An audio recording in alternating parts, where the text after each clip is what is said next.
பா. ரஞ்சித்தின் தங்கலான். கேஜிஎஃப்னு ஒரு படம் வந்தது. கேஜிஎஃப் ஸ்டோரிக்கே ஒரு காட்ஃபாதர் ஸ்டோரி இருந்தா, அதுதான் தங்கலான். 2 படத்துலயும் ஏகப்பட்ட பூவ சினிமாட்டிக் லிபர்ட்டியோட நம்ம காதுல முழமா சுத்தினாலும், தங்கலானோட core story, performance of the artist and the treatment of the film is very realistic. 100 வருஷம் தாண்டினா நம்புறதா வேணாமான்னு இருக்கிற ஸ்டோரீஸ் தான் ஜாஸ்தி. அதுல நிஜமாவே ஃபேன்டாஸ்டிக் ரிசர்ச் செஞ்சு, எல்லா எஃபோர்ட்ஸையும் போட்டு, அதுக்குள்ள realism, history, politics, caste and magic realism போன்ற எல்லா கலவையும் தான் தங்கலான். குடோஸ் டு பா. ரஞ்சித். நாக்கு தள்ளுற இமேஜினேஷன் அண்ட் அதுல எல்லா ஆர்டிஸ்ட் அண்ட் டெக்னிக்கல் க்ரூ கிட்டயும் பெஸ்ட்டை வாங்கினதுக்கே Pa. Ranjith deserves a standing ovation. Vikram. அவர் சொன்ன ஐ படத்தோட டயலாக் தான் சொல்ல தோணுது. ஒவ்வொரு படத்துலயும் அதுக்கு மேல, அதுக்கு மேலன்னு கிட்டத்தட்ட உயிர தான் குடுக்கல. எப்படி ஒரு ஆர்டிஸ்ட் நீ பார்க்க வாய்ப்பே இல்ல ராஜா. என்னதான் சொல்றது? சீரியஸா சில எக்ஸ்பீரியன்ஸ் எல்லாம் சொல்ல முடியாது. அனுபவிச்சு தான் பார்க்கணும். எத்தனையோ ஹார்ட் ஹிட்டிங் விக்ரம் ஆக்ட் நம்ம பார்த்தாலும், completely a new dimension and looks, voice and performance. யாரோ மீடியால இருந்து நீங்க இன்னும் அஜித், விஜய் மாதிரி டாப்ல இல்லையேன்னு கிண்டி விட்டாங்க. 1000 அஜித், விஜய் வரலாம். விக்ரம் மாதிரி லட்சத்தில் ஒருத்தன் வந்தா ஜாஸ்தி. Salutes to Chiyaan Vikram. நீ மனுஷனே இல்லையா? உனக்கு மாளவிகா மோகனனை தான் சுத்தி போடணும். நான் சொன்னது ஆர்த்திய. படத்துல லேடி விக்ரம்னு கூட சொல்லலாம். India's one of the finest actor Parvathy. The looks, body language, performance and inhibition எதுவுமே இல்லாத, கலப்படம் இல்லாத tailor made performance for an highly demanding role, physically also. Only artists like Parvati can truly take the make-believe cinematic medium to the next level. படத்துல சொல்ற வெள்ளக்கார மாதிரி சொன்னா, Parvati was totally worthy for Tangalan and for true cinema lovers. Malavika மோகனன். சீரியஸா உங்களுக்கே பேய் பிடிச்சிருக்குன்னு தான் சொல்லணும். தங்கலான் தங்கம் கண்டுபிடிச்ச மாதிரி Tamil cinema has found the next Vijay Shanti.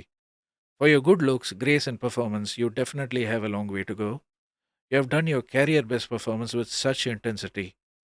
Kudos to your dedication, hard work and spellbound efforts. It was quite a task to pull it off with such conviction. You truly had an impact in the overall narrative. Kalagitting Arati, wish you get a lot more performing roles in the future. G.V. Prakash. தங்கலான பிரகாசமாக்கின பிரகாஷ் அவர்களே, it is an highly tricky film to score. A very dry subject, but அதில் only pacifying factor was music to keep the audience engaging. நீங்க கொஞ்சம் தூங்கி இருந்தா கூட தியேட்டரில் எல்லாரும் தூங்கி இருப்பாங்க. I totally loved all the songs in the film. நல்ல சாங் பிளேஸ்மெண்ட்ஸ் கூட. Of course Minikki Minikki song and visuals were fantastic. One aspect தான் உங்ககிட்ட கேட்கணும்னு தோணுச்சு. Why did you go for more of an epic sounding score? என்னதான் ஒரு இன்டர்நேஷனல் ஃபீல் படத்துக்கு கொடுத்தாலும், somehow I felt the songs had a lot more appeal than the score, probably because of the grandeur in the sound that I could not connect with the period the story happens. Pasupathi was brilliant as always. ஒரு new voice modulation and அதுக்கேற்ற looks and act. Lovely performance with a new makeover that look completely fresh. மற்றபடி every single casting had something to do in every single frame. Especially Daniel Caltagirone as lord Clement. First time ஒரு வெள்ளைக்காரனை ஒழுங்கா ஆத்தென்டிக்காக காட்டி பேச வச்சதுக்கே ரஞ்சித்துக்கு ஒரு thanks. Joker கலந்த வில்லன்னு தமிழை உடச்சி பேசுகிற வெள்ளைக்காரனை பார்த்து பார்த்து டேனியலோட ப்ரெசன்ஸும் ஆக்டிங்கும் சூப்பர் குட். இன்னொரு ப்ராமினன்ட் ஃபேஸ் ரெஜிஸ்டர்ட் இந்த ஃபில்ம் இஸ் பிரீத்தி கரன். அவங்களும் ரொம்ப அழகாக பெர்ஃபார்ம் செஞ்சுருந்தாங்க. காஸ்டிங்கில் யாருமே கிளாரிங்காக தப்பாக தெரியாததே பெரிய விஷயம். அதுவும் ஒரு ஊரே நடிச்சிருக்கு. Cinematography by Kishore Kumar is another major plus for the film. சீரியஸாக இந்த மாதிரி டாஸ்கிங் படத்தை வறுத்து எடுக்கிற டெரைன்ஸில் ஷூட் செஞ்சதுக்கே அவார்டு கொடுக்கலாம். Editor Selva. It's a tricky film. ஆரஞ்சது ஒரு ஸ்டேஜுக்கு மேலே அவரே கன்ஃபியூஸ் ஆயிட்டாருன்னு இவரும் சேர்ந்து முன்னாடி பின்னாடின்ற ரேஞ்சுக்கு கட் செஞ்சு விளையாடிட்டாரு. பட் மேஜிக் ரியலிசம்லாம் இருக்கிற படத்துக்கு எடிட்டிங் ட்ரீட்மெண்ட் கரெக்ட் தானோன்ற லெவலுக்கு ஃபீலும் பண்ண வச்சுட்டாரு எடிட்டர் செல்வா ஆர்கே. படத்தில் ஹைலைட் சீன் யாரை கேட்டாலும் மெஜாரிட்டி இந்த சீனை தான் சொல்லுவாங்க.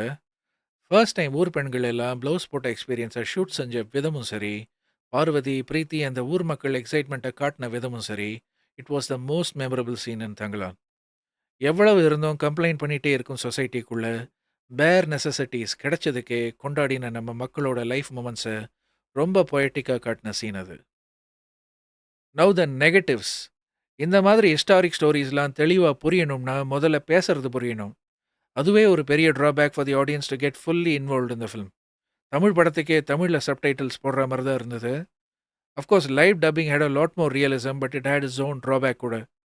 கொஞ்சம் மடியா ஃபீல் ஆச்சு on top of the slang and மென்னு முழங்குற dialogue deliveries across all characters. Again இந்த மாதிரி படத்தை எங்கேஜ் பண்ண வைக்க பெர்ஃபார்மன்ஸஸ் மட்டும் பத்தாது. 3 செகண்டுக்கே போர் அடிச்சா ரீல தள்ளுற காலத்துல, மெதுவா ஒவ்வொரு ரீலையே படத்துல தள்ளினா, பாம்பு கொத்தி நொர வர அளவுக்கு ஆயிடுது தியேட்டர்ல. பாம்புன உடனே இன்னொன்னு சொல்லியே ஆகணும். கிட்டத்தட்ட ஒரு திருஷ்டின்னே சொல்லலாம் நம்ம ஊர் படத்துல இந்த சிஜி. சிஜினாலே பக்குன்னு இருக்கு.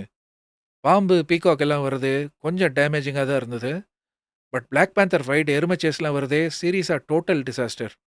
அங்க ஒவ்வொரு கேரக்டரும் உயிர கொடுத்து நடிச்சிருக்காங்க. சிஜின்னு எங்கள உயிர் எடுத்துட்டீங்க. நாங்க எல்லாம் ராமநாராயணன் படத்துல நெஜ குரங்கையும், பாம்பையும் பார்த்து வளர்ந்தவங்க. எங்களுக்கு இந்த கார்ட்டூன் சிஜிலாம் சுத்தமா முடியல. தயவு செஞ்சு சிஜியே இனிமே வேண்டாம்னு தான் சொல்ல தோணுது. அதே மாதிரி படத்துல ரஞ்சித் சைக்கிள் கேப்ல எல்லா ஒடுக்குமுறை அரசியல், கேஸ்ட் அரசியல் எல்லாம் சொல்ல நினைக்கிறாரு. அவருக்கு வேணா ரிசர்ச் செஞ்சு நெறைய சொல்லிடும்னு இருந்திருக்கலாம். பட் அதெல்லாம் சரியா சொல்லப்படாமலும், புரியாமலும், கனெக்டே ஆகாம டைல்யூட் ஆனது தான் மிச்சம். படத்துல சொல்லப்படுற ஆப்ரேஷனையும் கம்ப்ளீட்டா ஃபீல் பண்ண முடியல. எமோஷனலா கனெக்டும் ஆகல. கேஜிஎஃப்ல நம்ம மக்கள் உயிர குடுத்தாங்கன்னு ரெஜிஸ்டர் ஆறத விட, ரஞ்சித்தின் மிக்ஸ் ஆஃப் ஹிஸ் ஐடியாலஜிஸ் தான் ப்ரொஜெக்டடா இருந்தது. ஓவரால் தங்கலான் உங்களுக்கு cinema, artist performance and film மேக்கிங்ல எல்லாம் இன்ட்ரெஸ்ட் இருந்தா, Thangalaan will be a treat for you. அப்படியெல்லாம் கிடையாது. எங்கள குஷிப்படுத்தி என்டர்டெயின் பண்ணி தான் ஆகணும்னு நீங்க அடம் புடிச்சீங்கன்னா, தங்கலானுக்கு பதிலா நீங்க இழுத்து போத்தி தூங்கலாம்.